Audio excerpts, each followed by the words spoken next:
Chapter 2. The first door I come to is a restroom, and I burst in and lock myself in a stall. For a moment, I just lean against the cold metal door, staring at a patch of discolored grout on the tile wall. I've been called worse, much worse, but somehow this comment stings more than the rest. I haven't been here 5 minutes and the harassment has already started. I even made an effort to dress as neutrally as I could stand, but it doesn't matter. My differentness is impossible to conceal. I feel a familiar heat behind my eyes and the beginning of a quiver in my bottom lip, but I bite down on it. I can't give in this easily.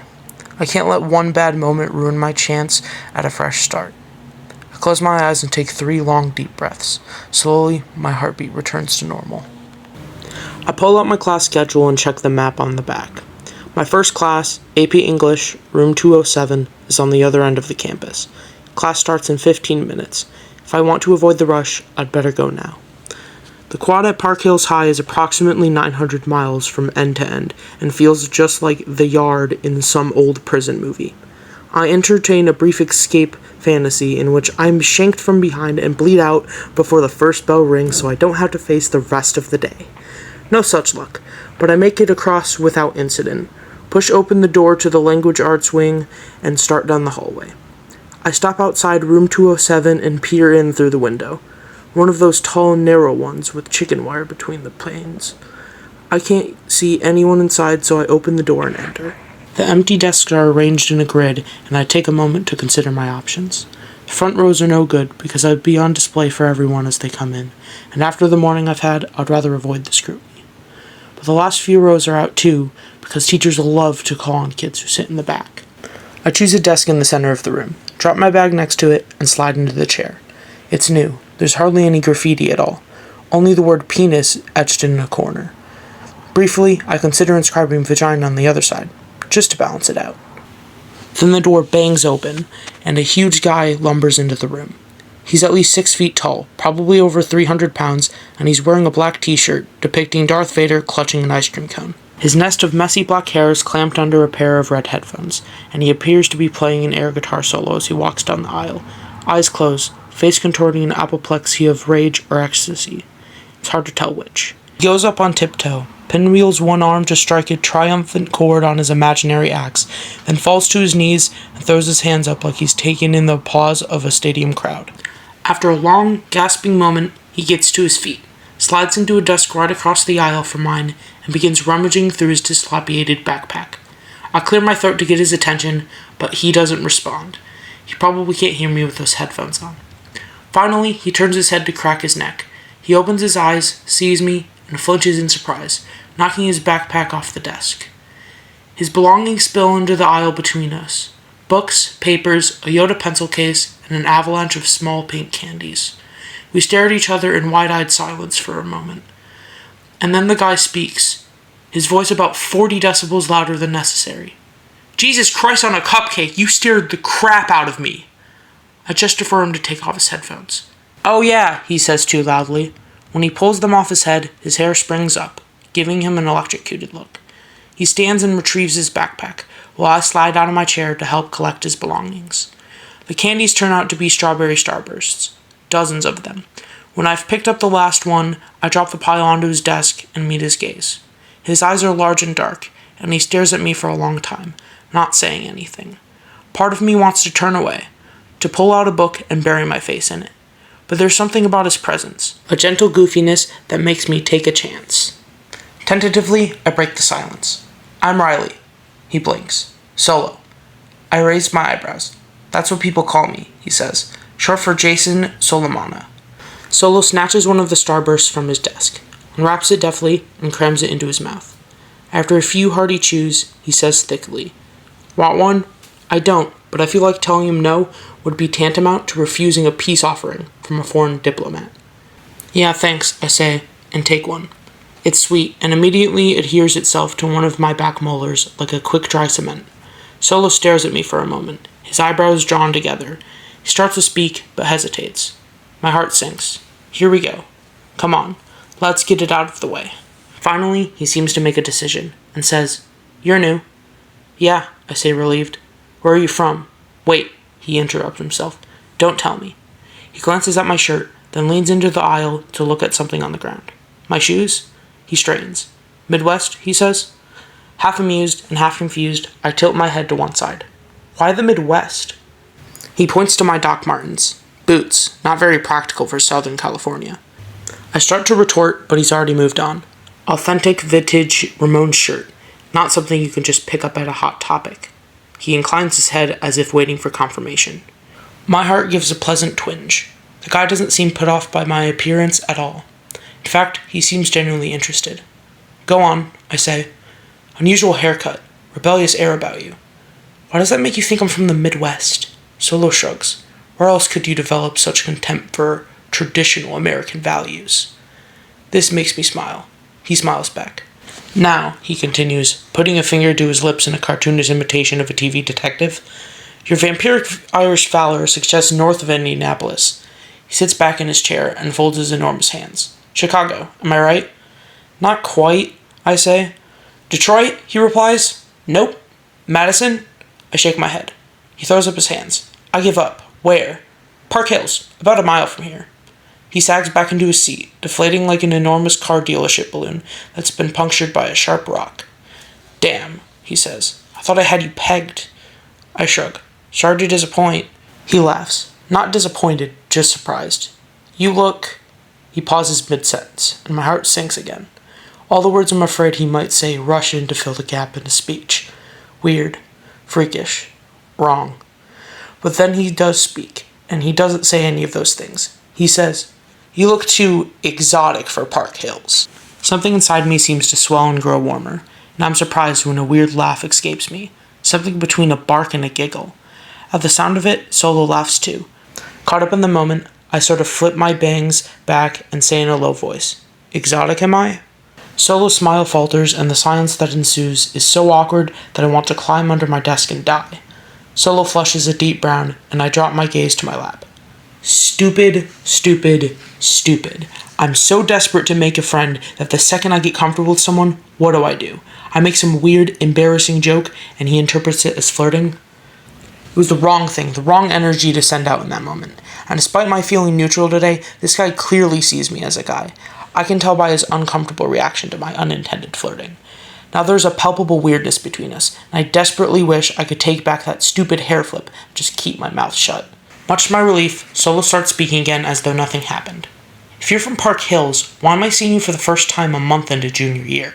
Eager not to make an ass of myself again, I execute the most nonchalant shrug in the history of shrugging. I transferred from Immaculate Heart, I say. As soon as the words are out of my mouth, I wish I hadn't said them. If he asks why, what am I going to say? That I'm my father's political pawn? Or that I was trying to escape from a place where I was harassed and bullied on a daily basis?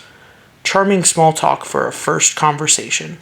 But Solo doesn't ask. He just glances down at my boots, then up at my hair, and says, Catholic school. Of course, that would give anyone a contempt for traditional American values. I smile. You're right about the Irish part, though. That seems to cheer him up. The classroom door opens and two girls enter. I recognize the shorter one. She's the brunette with the perfect nose who speculated about my gender when I walked on campus. The one who called me it. Hastily, I lean over to pretend I'm pulling another book out of my bag, surfacing only after the girl and her friends have taken their seats. As the classroom fills up, Solo sets about putting the Starburst back into his backpack and stowing his headphones, and I bury my head in my AP English textbook. I actually enjoy my first class. Miss Crane has a round, pleasant face and turns out to be a total book geek. She makes multiple Harry Potter references and takes note of who gets them. She catches me snorting at one in which she speculates how an appearance by Ginny Weasley might have altered the plot of Sense and Sensibility. When the bell rings, I take my time packing up. I'm not eager to leave Solo or Mrs. Crane's sanctuary for geeks, but I'm relieved when Solo tells me he has AP Government second period. Because I do too. And we head to class together. Or more accurately, I follow him through the halls, walking in his considerable wake. After the incident this morning, I braced myself to be gawked at, even openly mocked in the halls. But mostly, the other students walk right past me like I'm anyone else. I do draw a few looks, though. A blonde girl in a pretty lavender dress gives me a friendly smile as we pass each other. I smile back.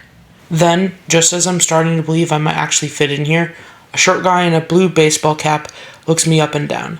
At first I think he's checking me out, but when we make eye contact, he shakes his head, frowning like he's disgusted.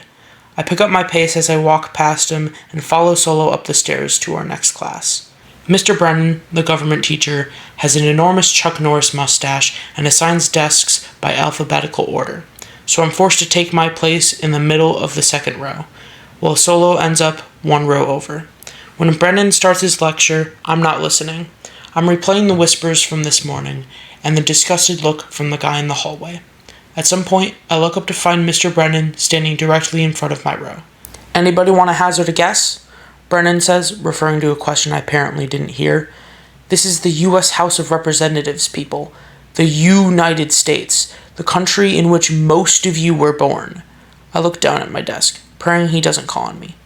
"Riley Kavanaugh," he says. I open my mouth, intending to reply, but nothing comes out. After a moment, the guy in front of me, slightly framed, with dark hair to his shoulders and a black pea coat I kind of want to steal, speaks up in a voice that sounds like it hasn't changed yet. 50? Brennan turns his gaze on him. "Incorrect. You might be thinking of the Senate, which comprises of 2 representatives from each of the 50 states, for a total of 100. The guy shrugs. "Ah well, close enough, but no cigar.